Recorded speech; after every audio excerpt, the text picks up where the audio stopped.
Welcome to GK Gyan Mantra YouTube channel. GK Gyan Mantra YouTube channel le সকলোকে আকৌ এবাৰ স্বাগতম জনাইছো। আজি ক্লাছত আমি অসম আৰক্ষী আৰু অসম ডাইৰেক্ট ৰিক্ৰুটমেন্ট এক্সামত সহায় হ'ব পৰাকৈ অসমৰ সাধাৰণ জ্ঞানৰ ফালৰ পৰা 40টা মোষ্ট ইম্পৰ্টেন্ট কুৱেশ্যন লৈ আহিছো। আশা কৰো ক্লাছটোৰ পৰা আপোনালোকে অলপ হলেও সহায় হ'ব। যদি ক্লাছটো ভাল পায় চেনেলটো সাবস্ক্ৰাইব কৰি দিব। আহকচোন আজি ক্লাছটো আৰম্ভ কৰো। আজি ক্লাছৰ প্ৰথমটো প্ৰশ্ন অসম বুৰঞ্জীত শুক্লধ্বজ বুলি কাক জনা যায়? Right answer is option A, Silarai. Assam বুৰঞ্জীত শুক্লধ্বজ বুলি চিলাৰাইক জনা যায় আৰু নৰনাৰায়ণক মল্লদেৱ বুলি জনা যায়। এইটো আপোনালোকে মনত ৰাখিব। আজিৰ ক্লাছৰ দ্বিতীয়টো প্ৰশ্ন চীনাসকলে পূব ভাৰতৰ সম্ৰাট বুলি কাক অভিহিত কৰিছিল? Right answer is option B, Bhaskar Barman. Bhaskar বৰ্মনক পূব ভাৰতৰ সম্ৰাট বুলি অভিহিত কৰিছিল চীনাসকলে। আজিৰ ক্লাছৰ তৃতীয়টো প্ৰশ্ন লক্ষ্মীনাথ বেজবৰুৱাক কোনে ৰসৰাজ উপাধি প্ৰদান কৰিছিল? Right answer is option A, Assam সাহিত্য সভাই। অসম সাহিত্য সভাই লক্ষ্মীনাথ বেজবৰুৱাক 1931 চনত ৰসৰাজ উপাধিটো প্ৰদান কৰিছিল। ইম্পৰ্টেন্ট পইণ্ট আপোনালোকে মনত ৰাখিব। কুৱেশ্যন নম্বৰ 4 চুকাফা দিৱস কোন তাৰিখে পালন কৰা হয়? Right answer is option B, 2 December. 2 December তাৰিখে চুকাফা দিৱস অথবা অসম দিৱস পালন কৰা হয়। চুকাফা দিৱসক অসম দিৱস বুলিও কোৱা হয়, আপোনালোকে মনত ৰাখিব। কুৱেশ্যন নম্বৰ 5 অসমৰ কাক হস্তি কন্যা বুলি জনা যায়? Right answer is option B, Parvati Barua. Parvati বৰুৱাক অসমৰ হস্তি কন্যা বুলি জনা যায়। কুৱেশ্যন নম্বৰ 6 তেজপুৰৰ হজৰা পুখুৰীক তলৰ কোনজন ৰজাৰ লগত জড়িত? Right answer is option C, হজৰ Barman. হজৰা পুখুৰী হজৰ বৰ্মনৰ লগত জড়িত। আপোনালোকে এই বস্তুটো কম্বিনেশ্যন কৰি দিব হজৰা আৰু হজৰ। আপোনালোকে অটোমেটিক মনত থাকিব। আৰু হৰিহৰৰ যুদ্ধ কাৰ কাৰ মাজত হৈছিলে আপোনালোকে কমেন্ট সেকশনত কমেন্ট কৰি জনাই দিব। আজি ক্লাছত আমি যিকেইটা প্ৰশ্ন ডিসকাস কৰি আছো সেইকেইটা প্ৰশ্ন আগন্তুক এক্সাম পইণ্টৰ পৰা মোষ্ট ইম্পৰ্টেন্ট প্ৰশ্ন হয়। আপোনালোকে এইটা চাব ভালকৈ। এইকেইটাৰ পৰা এনেকুৱা ধৰণৰ কুৱেশ্যনে আগন্তুক এক্সামত আহিব। আজিৰ ক্লাছৰ 7 নম্বৰটো প্ৰশ্ন 2022 চনত অসমৰ কোনজন মহাবীৰৰ 400 সংখ্যক জয়ন্তী পালন কৰা হয়? Right answer is option B, Lachit Borphukan. 2022 চনত লাচিত বৰফুকনৰ 400 সংখ্যক জয়ন্তী পালন কৰা হয়। আজি ক্লাছৰ পৰৱৰ্তী প্ৰশ্ন কোনখন চহৰক পূবৰ মানচেষ্টাৰ বুলি কোৱা হয়? এই কুৱেশ্যনটো চাগে সকলোৱে কৰিব পাৰিছে। Right answer is option B, Sualkuchi. শুৱালকুছিক পূবৰ মানচেষ্টাৰ চিটি বুলি কোৱা হয়। কুৱেশ্যন নম্বৰ 9 চাহ মিলান অসমত কি নামেৰে জনপ্ৰিয়? Right answer is option A, Azan Fakir. Azan ফকীৰক চাহ মিলান বুলি কোৱা হয় আৰু আজান ফকীৰে ৰচনা কৰা গীতসমূহক কি গীত বুলি কয় আপোনালোকে কমেন্ট সেকশনত কমেন্ট কৰি জনাই দিব। কুৱেশ্যন নম্বৰ 10 তলত দিয়া কোনজনক অসমৰ লৌহ মানৱ নামেৰে জনা যায়? Right answer is option C, Bishnuram Medhi. Bishnuram মেধিক অসমৰ লৌহ মানৱ নামেৰে জনা যায়। ইম্পৰ্টেন্ট প্ৰশ্ন আপোনালোকে মনত ৰাখিব। কুৱেশ্যন নম্বৰ 11 কোন ঠাইত অসমৰ কয়লা চালিত তাপবিদ্যুৎ প্ৰকল্প আছে? Right answer is option B, Bongaigaon. বঙাইগাঁৱত অসমৰ কয়লা চালিত তাপবিদ্যুৎ প্ৰকল্প আছে। এই কোড কি আছে সেই বস্তুখিনি আপোনালোকে মনত ৰাখিব, এক্সামৰ কাৰণে খুবেই ইম্পৰ্টেন্ট। কুৱেশ্যন নম্বৰ 12 উমানন্দ মন্দিৰ কোনে নিৰ্মাণ কৰাইছিল? Right answer is option A, Gadadhar সিংহ। উমানন্দ মন্দিৰ গদাধৰ সিংহই নিৰ্মাণ কৰাইছিল আৰু উমানন্দ মন্দিৰৰ অন্য এটা নাম আছে, সেই নামটো কি যিসকলে জানে কমেন্ট সেকশনত কমেন্ট কৰি জনাব। কুৱেশ্যন নম্বৰ 13 শ্ৰী সূৰ্য পাহাৰ ক'ত অৱস্থিত? Right answer is option D, Goalpara. Shri সূৰ্য পাহাৰ গোৱালপাৰাত অৱস্থিত আৰু অসমৰ খাজুৰাহো কোনটো মন্দিৰক কোৱা হয় সেই মন্দিৰটোৰ নাম আপোনালোকে কমেন্ট সেকশনত কমেন্ট কৰি জনাব আৰু বাকিখিনি যিখিনি আনসাৰ ক'ব লাগে মই কমেন্টত জনাই দিম আনসাৰখিনি।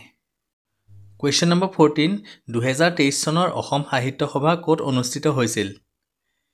Right answer is option C, Narayanpur.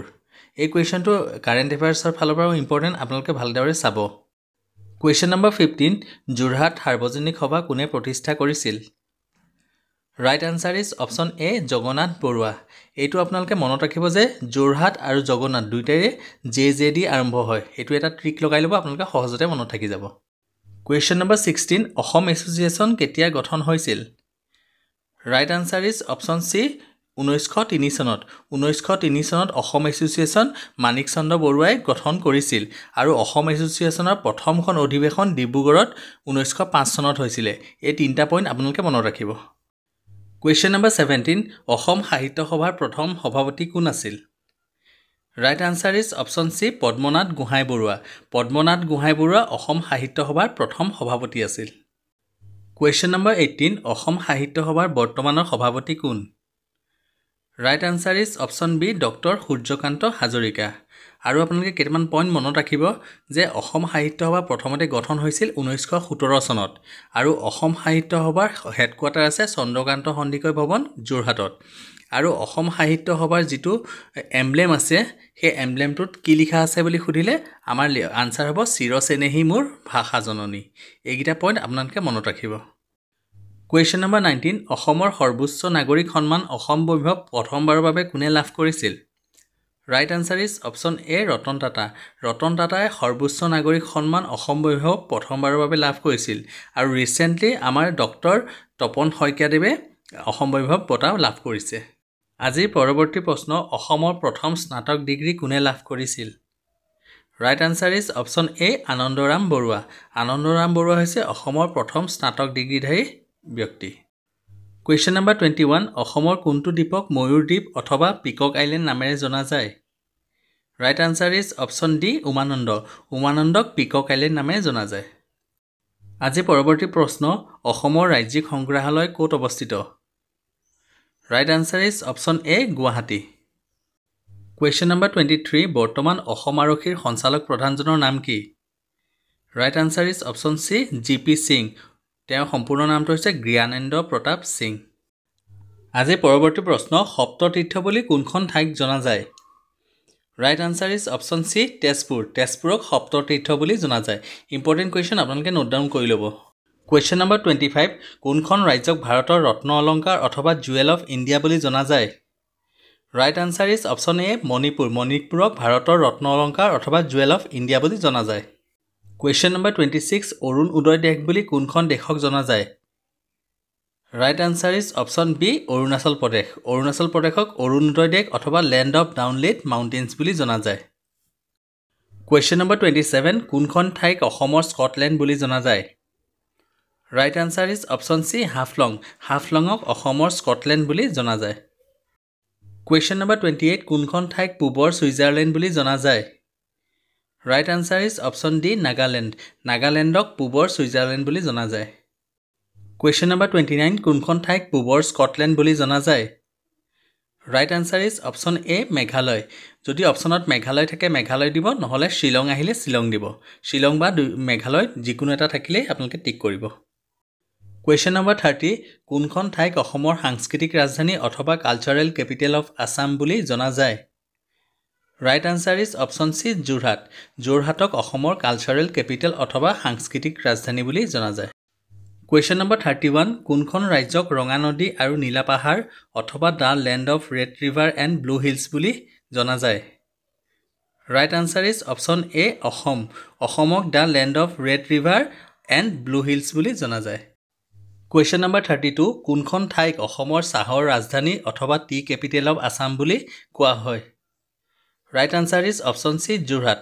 যোৰহাটক অসমৰ টি কেপিটেল অফ আছাম অথবা অসমৰ চাহৰ ৰাজধানী বুলি কোৱা হয়। কুৱেশ্যন নম্বৰ 33 কোনখন ঠাইক পূবৰ এমাজন অথবা এমাজন অফ ইষ্ট বুলি জনা যায়? ৰাইট আনচাৰ ইজ অপশ্যন এ দিহিং পাটকাই ৰাষ্ট্ৰীয় উদ্যান। দিহিং পাটকাই ৰাষ্ট্ৰীয় উদ্যানক এমাজন অফ ইষ্ট বুলি জনা যায়।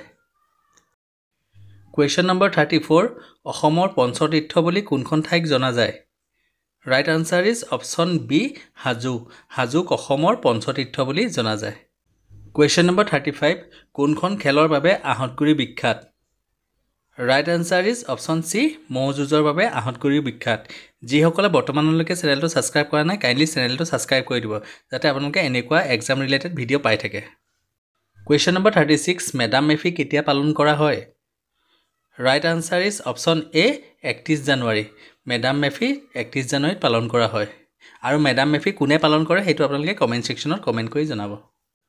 কুৱেশ্যন নম্বৰ 37 প্ৰথম অসমীয়া মহিলা আলোচনীখনৰ নাম কি? ৰাইট আনচাৰ ইজ অপশ্যন এ ঘৰ জেউতী। ঘৰ জেউতী হৈছে প্ৰথম অসমীয়া মহিলা আলোচনী। কুৱেশ্যন নম্বৰ 38 1857 চনৰ বিদ্ৰোহত অসমত কোনে নেতৃত্ব দিছিল? Right answer is option C Maniram Dewan.